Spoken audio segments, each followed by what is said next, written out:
Commission set नहीं हो पा रहा इनका आपस में, खर्चा मोटे बिल बनाते हैं ये। बिल दिखाइए हमें हलाल ला के, नहीं तो हम अपने आदमी बुलाएं।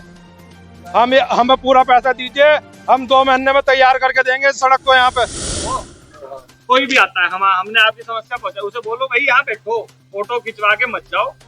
जब तक हमारा निवारण नहीं होता तब तक यहाँ हमें कुछ आश्वासन दो, रिटर्न में दो। आए, फोटो खिंचवाई, चले गए। इतनी बात कह देंगे तो आने के नहीं वो कोई सा भी। तो बाबूजी बुलाना भी तो हमारा काम है, आप ही की आवाज लेके हम वहां तक जाएंगे। आप निश्चिंत रूप से रहो, वो आएंगे। अभी पुल के लिए गया था मैं, वो पुल पे पहुंचे, अब यहाँ के लिए आया, तो आपसे गारंटी दिन के अंदर यहाँ नहीं आया तो सड़क बंद। आगे जो हम भाजपा के कट्टर आदमी हैं, आगे तक भी जिंदगी में वोट नहीं देने का भाजपा को।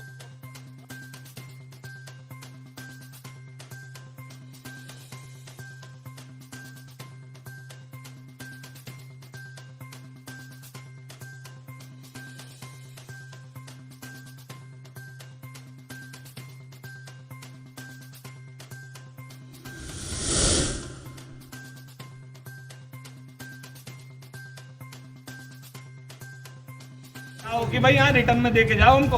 हवा में बोलने से कुछ नहीं होता, लिखतम के आगे भक्तम नहीं चलती। कि भाई हमें रिटर्न में दे के जाओ कि आप जो है इसको सही करेंगे, हमें मुआवजा देंगे और इस रोड को कितने दिन में सही कराओगे। ये इमरजेंसी का काम है। इसका बिल्कुल सही समाधान गणेश चौक पे गटर है ना, वो वाला हमारा बंद मांगना आ रहा। हमें कोई लाइन नहीं चाहिए यहाँ पे, हमारा है दलदल। उस दिन वोट इसे करो बंद, चौराहे को एक दिन मिलकर। बस मैं आपके साथ बैठूंगा, 10 लोग और आएंगे, 50 लोग और आएंगे, 100 लोग यहाँ से आएंगे।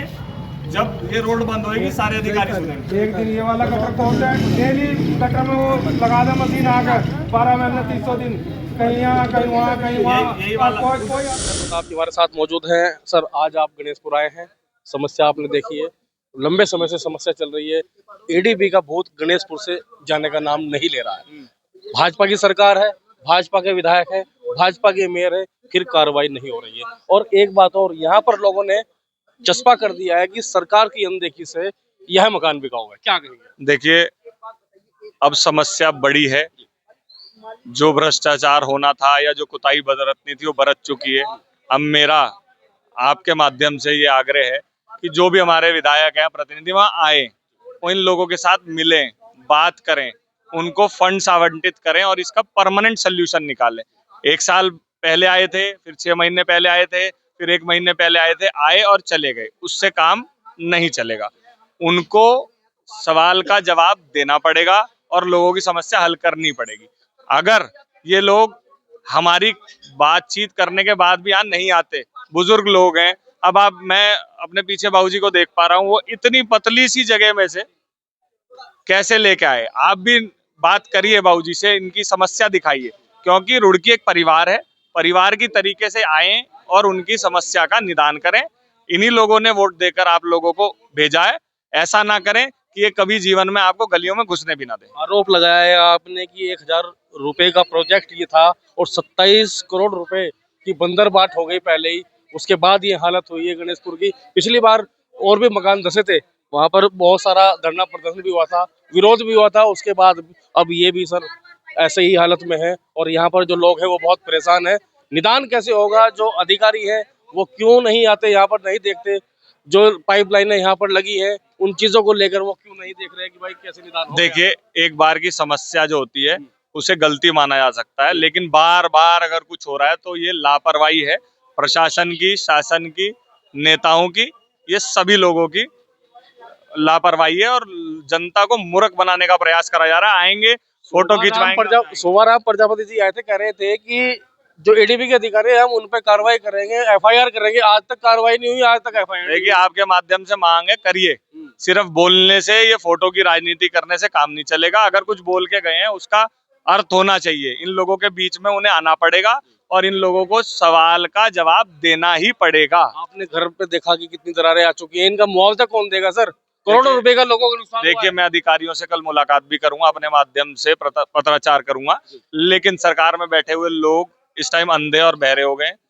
पिछले 5-6 साल से बहुत बुरी हालत है, तो उन लोगों को मैदान पर आना पड़ेगा और लोगों की समस्या सुननी पड़ेगी। यदि वो नहीं आएंगे तो मैं आपको आश्वासन देता हूं, इन्हीं मोहल्ले वालों के साथ मिलके, ये जो बुजुर्ग वर्ग आज अपनी तरसी हुई आंखों से हमें देख रहे हैं। इन्हीं सब के साथ मिलकर इस रोड को बंद करने का काम किया जाएगा। यदि जनप्रतिनिधि और अधिकारी मौके पर आकर इन्हें आश्वस्त कर कर इनका काम नहीं कराएंगे। पूर्व में जो मेयर रहे हैं, विधायक हैं, उनका भी कार्यकाल रहा है। बताया जा रहा है कि उनके कार्यकाल में शुरू हुआ था, लेकिन गणेशपुर में ऐसी स्थिति हो गई है, किसी ने नहीं सोचा था।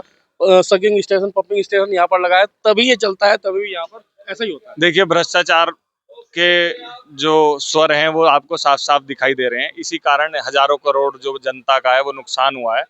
तो अब मैं सिर्फ चेतावनी दे रहा हूं सरकार को, या तो आप इनका समस्या का निदान करिए, अथवा यहाँ पर प्रदर्शन भी करा जाएगा और जिस भी लेवल तक जाना पड़े इनकी आवाज लेकर मैं निश्चित रूप से जरूर जाऊंगा। क्षेत्रवासी वो मेरे साथ मौजूद हैं। सर, आप गुरु भी रहे हैं, आपने बच्चों को पढ़ाया भी है। आप आज गणेशपुर की क्या हालत है आप देख सकते हैं। आपका मकान भी बराबर में है और सड़क महीनों महीनों यहाँ खुदी जाती है। जो मुख्य रास्ता गणेशपुर का है, उन चीजों को लेकर क्या कहेंगे आप? ये जो एडीबी बोल रहे हैं जो काम किया है, ये सही ढंग से नहीं किया करिया। बड़े बड़े होल किए हैं और उसमें पाइप छोटे डाल रहे हैं। वो छोटे डालने चाहिए थे, और अगर छोटे डालते सही ढंग से, इनके चैम्बर बनते पक्के, तो शायद ये चल जाती। लाखों करोड़ का नुकसान, लाखों करोड़ का नुकसान हो गया। और यह बीच में जो टूटा हुआ है, वह दोनों मकान मुश्किल है, वो रुकने मुश्किल हो रहे हैं। उनके करोड़ रुपए का नुकसान होने की संभावना है। सरकार भाजपा की है, मेयर भाजपा के हैं, विधायक भाजपा के हैं, फिर कार्रवाई क्यों नहीं? अरे मेयर भाजपा के हैं, भाजपा का ही विधायक है। जब इन्होंने ऐसा कर दिया, वह तो करने वाला नहीं, करने वाला तो एडीबी है। अब ये सब तो मैं कह रहा कि जब मुकासीपुर में फेल हो गया तो यहाँ लगने में चाहिए था। ठीक है, तो अभी सरकार को क्या कहना चाहोगे? उन पर कार्रवाई होनी चाहिए क्या? सरकार क्या कार्रवाई करेगी? सर कुछ भी नहीं कर सकती। सरकार क्या होगा? सरकार कार्रवाई तो जब करेगी जब जनता उसके पीछे पे पड़ेगी, जब कुछ कर सकेगा। सरकार को नहीं तो पड़ रही है, लोगों को करोड़ों रुपए नुकसान हो रहा है। अरे भाई बात सुनो, करोड़ों रुपए नुकसान हो रहा है, किसी को पता तो नहीं इस बात का, उन्हें तो पता नहीं। और इसका विकल्प तो भाई बड़े बड़े इंजन है, वही कर सके। मैं क्या कर सकूँ? मैं तो कुछ भी नहीं कर सकता। तो वोट करता ही है। वोट करने से क्या होगा? तो इंजन आकर महा इंजीनियर आकर कहे भाई क्या हो रहा है, क्या नहीं, रोको इसे, ठीक है नहीं। वो यहाँ इसका सोल्यूशन काट रहे हैं। यहाँ खड़े होने से पूरे उत्तराखंड की सरकार यहाँ आ जानी चाहिए थी, उसे देखकर सही ढंग से करनी चाहिए थी। सर, क्या कहेंगे, कितना परेशान है आपका? लाखों का मकान जो है वो धंस गया है, और जो आपका कारोबार है उस पर भी फर्क पड़ रहा है। उस चीज को लेकर क्या कहेंगे? कारोबार भी बिल्कुल ठप पड़े हैं यहाँ, और मकान की आपने स्थिति देखी है, सारे में दरार आई हुई है। और अब किसी को मेडिकल इमरजेंसी हो जाए तो कहाँ से जाएगा? सारा खोद के डाल देते हैं, और कुछ ठीक कर नहीं पा रहे। दो ढाई महीने हो गए, पहले नवरात्र से शुरू हुआ था ये काम, और अब तक ये कुछ नहीं कर कुछ नहीं पाए। और मकान हमारे बिल्कुल अब गिरने के कगार पे हैं, लेकिन यहाँ कोई आ ही नहीं रहा, कोई यहाँ देखने नहीं आ रहा। कोई बस मेयर साहब आए थे, बाकी विधायक जी नहीं आए यहाँ। एडीबी के द्वारा किया गया कार्य आपने देखा कि एडीबी का भूत यहाँ से जाने का नाम नहीं ले रहा है। यहाँ पर दोनों तरफ से रिसा हो रहा है, और अब तक ये पता नहीं लगा पाए इंजीनियर्स भी कि किस तरह ये रिसा हो रहा है और ये जमीन धंस क्यों रही है। आप देख सकते हैं, आपको बता दूं, उधर तक दरार आई हुई है। इससे पहले गणेशपुर में अंदर कई मकान धंस गए थे एडीबी के कारण ही। अब यहाँ से या तो एडीबी का ये जो प्रोजेक्ट है ये हटाया जाए, और जो मुआवजा है वो दिया जाए। यहाँ जो लोगों के जो मकान धंसे हैं, दरारें आ गई हैं, उन्हें मुआवजा भी मिलना चाहिए। तो चलिए प्रणय प्रताप जी से बात करते हैं, क्या कहेंगे वो? इंजीनियर क्यों नहीं पता लग पा रहा क्या मामला है? कमीशन सेट नहीं हो पा रहा इनका आपस में। खर्चा मोटे बिल बनाते हैं, ये बिल दिखाइए हमें हालत ला के, नहीं तो हम अपने आदमी बुलाएं। हमें पूरा पैसा दीजिए, हम 2 महीने में तैयार करके देंगे इस सड़क को। यहाँ पे 2 महीने के अंदर बिल्कुल कंप्लीट करके देंगे, हमें पैसा तो। भ्रष्टाचार हुआ है क्या? हाँ, भ्रष्टाचार मोटा हुआ है। और जो यहाँ के जो हम भाजपा के कट्टर आदमी हैं, आगे तक भी जिंदगी में वोट नहीं देने का भाजपा को।